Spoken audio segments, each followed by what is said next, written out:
তাহলে এই সম্পর্ক আরো স্বপ্ন দেখে রাজের বংশের সামনে রাজসভায় ভুলে যা, এর কথা ভুলে যা। দেখুন মহারাজ, এখানে অনেক লোক আছে যারা মেয়ের বিয়ের প্রসঙ্গে বলছে। তাদের স্বপ্ন দেখেছে মহারাজ, এই স্বপ্ন দেখে মেয়েরা সত্যি এসেছে। এই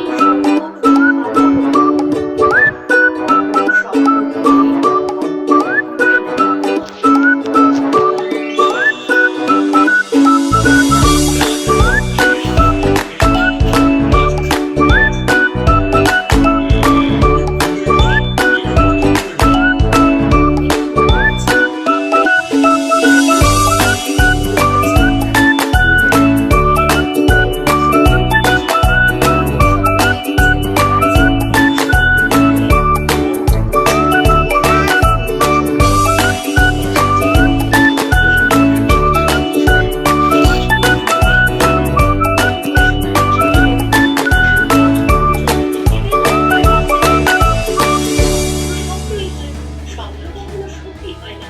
তাড়াতাড়ি সে বলেছে এটা স্বপ্ন বলে অবহেলা করলে চলবে না। আর আমি যে তাকে কথা দিয়েছি। বেশ তো, আমাদের যদি কন্যা সন্তান হয় তাহলে আমরা তার শরীরে কখনো চাঁদের আলো পড়তে দেব না। চাঁদের আলো থেকে তাকে দূরে রাখতে তো আর ভয় থাকবে না। এবার ঘুমিয়ে পড়ুন মহারাজ। হ্যাঁ, তো ঠিকই বলেছো, ঠিকই বলেছো। হ্যাঁ, এবার ঘুমিয়ে পড়ুন।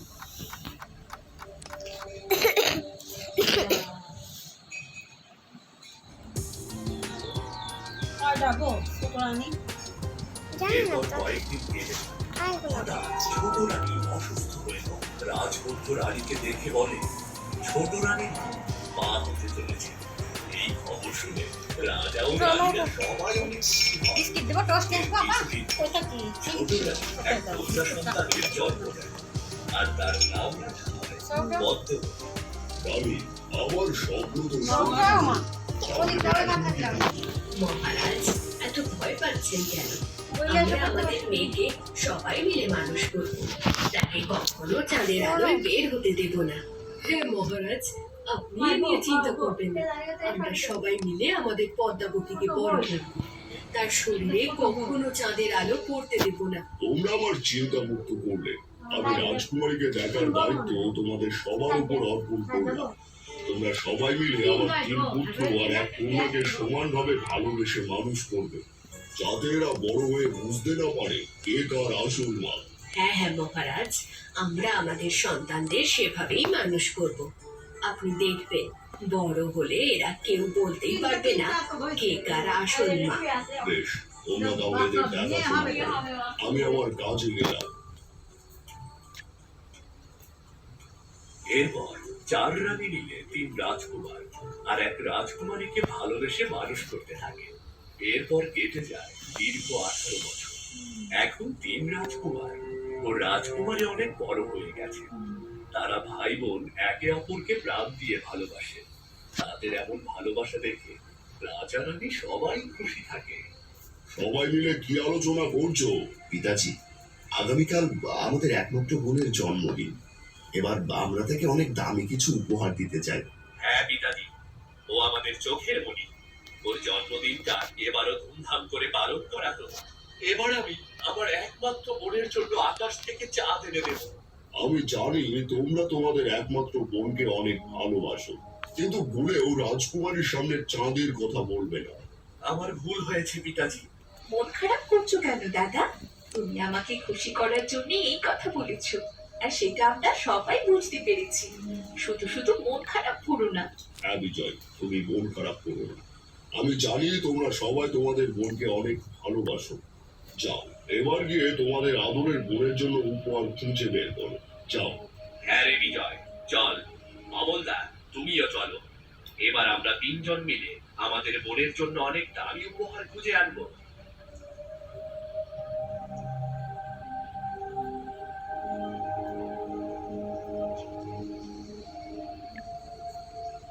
সত্যি আমি আমার এমন 3 পুত্রকে পেয়ে গর্বিত। তারা একে অপরের জন্য জীবন দিতেও প্রস্তুত। হ্যাঁ মহারাজ, আপনি তো বলেছিলেন এদের এমন ভাবে মানুষ করতে। আমরা সবাই মিলে তাই করেছি।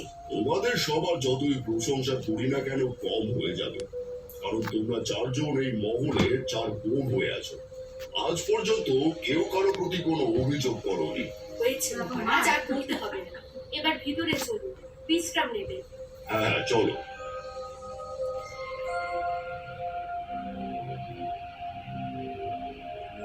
আমি কাল বসে অনেক জমি পরের দিন রাজকুমারীর জন্মদিন। তিন রাজকুমার রাজকুমারীকে তিন রঙের দামি চকলেট উপহার দেয়। মানুষ আগের তো মই এমনি মানুষও বের করে ধারণা হয়ে 2-3 টাকার বের করে দেখি বল, তোর মন খারাপ কেন? আমাদের উপহার কি তোর পছন্দ হয়নি?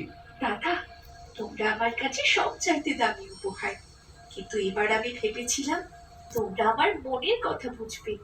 এত দামি জহরত পেয়েও আমার কাছে মনে হচ্ছে আমার কাছে সেই জিনিসটাই বেশি মূল্যবান হতো, যার তেমন কোনো মূল্য নেই। তোমরা যদি সেইটা এনে দিতে তাহলে আমি খুব খুশি হতাম। এ আমার এমন জিনিস যা দামি না হলেও মূল্যবান। আমি কিন্তু বুঝতে পেরেছিলাম আমার বোন কি চায়। কি ভেবেছিস আমি জানি না? আমার বোনের কাছে এই হিরে জহরতের চেয়ে কোনটা বেশি মূল্যবান? বেশ তো, তাহলে বলো সে কোন জিনিস? আমার বোনের কাছে সবচেয়ে দামি জিনিস হলো চাঁদ।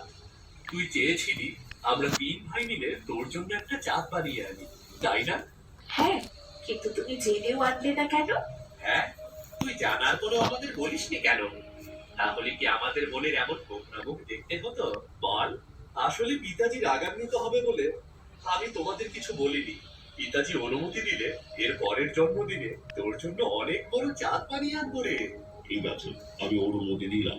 রাজকুমারীর পরের জন্মদিনে তোমরা তার জন্য বড় করে চাঁদ বানিয়ে আনবে। এবার তো খুশি? হ্যাঁ পিতাজি, এবার আমি খুব খুশি। দাদা, তোমরা কিন্তু এই পরের জন্মদিনে আমার জন্য বড় করে চাঁদ বানিয়ে আনবে। হ্যাঁ রে বোন, হ্যাঁ, আমরা তিন ভাই মিলে তোর জন্য বড় চাঁদ বানিয়ে আনবো। হয়েছে পদ্মাবতী, এবার তুমি তোমার কক্ষে যাও। আর কিছুক্ষণ পর সন্ধ্যা নামবে, আর সন্ধ্যা নামলে তো চাঁদ উঠে পড়বে।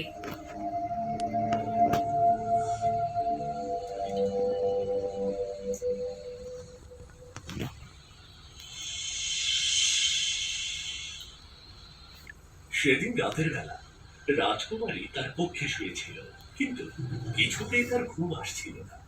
তার মন বারবার চাইছিল আকাশের চাঁদকে একবার দেখতে, কিন্তু রাজকুমারীর পক্ষে কোনো জানালা ছিল না।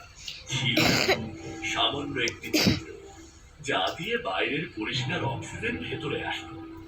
না, আজ কেমন যেন ঘুমই আসছে না। বারবার শুধু চাঁদ দেখতে মন চাইছে। সবার মুখে শুনেছি বাইরের চাঁদ অনেক সুন্দর।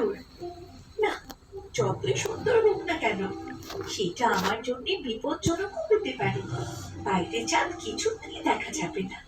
হঠাৎ রাজকুমারীর মধ্যে কি যেন হয়ে যায়। রাজকুমারী তার সকল বারণ ভুলে গিয়ে দেয়ালের সেই ছোট্ট ছিদ্রের দিকে এগিয়ে যায়। এরপর রাজকুমারী সেই গর্ত দিয়ে বাইরের আকাশের দিকে তাকায়। তখন আকাশ থেকে মেঘ সরে গিয়ে চাঁদের আলো পরিষ্কার হয়ে ওঠে, আর সেই আলো রাজকুমারীর মুখে পড়তে রাজকুমারী পাথরে পরিণত হয়ে যায়। এদিকে রাজা বড়রানীর পক্ষে ঘুমিয়েছিল। হঠাৎ রাজা স্বপ্নে দেখতে পায় রাজা পঞ্চবর্মন, তুমি তোমার মেয়েকে চাঁদের আলো থেকে দূরে রাখতে পারোনি, তাই তোমার মেয়ে পাথরে পরিণত হয়েছে। সেকেন্ড মোবাইল এসব কি বুঝলে বলছো? কেমন করে আমার মেয়ে তো তার পক্ষে ঘুমিয়ে আছে। তাছাড়া আমার মেয়ে তো জানে চাঁদের আলো তার জন্য কতটা বিপজ্জনক। হ্যাঁ জানি, কিন্তু ভাগ্যে যা লেখা থাকে তা কখনো পরিবর্তন করা যায় না। তাই সে তার পক্ষে থাকা সামান্য ছিদ্র দিয়ে চাঁদের আলো দেখেছে, আর সেই আলো তার শরীরে পড়ার সঙ্গে সঙ্গে সে পাথরে পরিণত হয়েছে। না, এ হতে পারে না। আর তাই যদি হয় তাহলে আমি আমার মেয়েকে কি করে সুস্থ করবো? রাজকুমারীকে ভালো করতে হলে জীবন নদীর জল প্রয়োজন, আর সেই জল পাওয়া অসম্ভব। কেউ সেই জল পর্যন্ত পৌঁছাতে পারবে না। তাই তুমি তোমার মেয়েকে সারা জীবন পাথর হয়ে দাঁড়িয়ে থাকতে দেখবে। না, এ হতে পারে না, এ হতে পারে না। এ কি মহারাজ, আপনার কি হলো? আপনি এভাবে ঘুম থেকে জেগে উঠলেন কেন? কি হয়েছে আপনার? রানী, এখনই চলো, রাজকুমারীর পক্ষে যেতে হবে। কেন মহারাজ, কি হয়েছে? রাজকুমারী তো এখন তার পক্ষে ঘুমোচ্ছে। আমি আবার তাকে স্বপ্নে দেখেছি। সে বলেছে রাজকুমারী নাকি চাঁদের আলোয় পাথর হয়ে গেছে। তা কি করে সম্ভব? রাজকুমারী তো জানে কথা তার খেলা। চাঁদের আলোয় যাওয়া বারণ। এটা অসম্ভব কিছু নয় রানী, তাড়াতাড়ি চলো। ঠিক আছে, চলুন।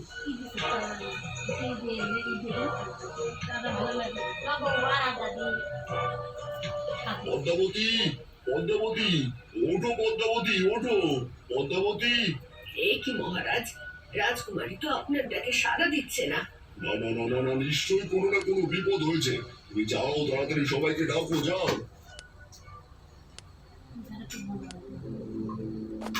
ওঠো ওঠো পদ্মাবতী, কি হলো তোমার? ওঠো পদ্মাবতী, পদ্মাবতী, ওঠো বলছি। রাজা অনেক সময় রাজকুমারীকে ডাকার পর রাজকুমারীর কোনো সাড়া পাওয়া যায় না। তখন সেখানে 3 রাজকুমার ও 4 রানী এসে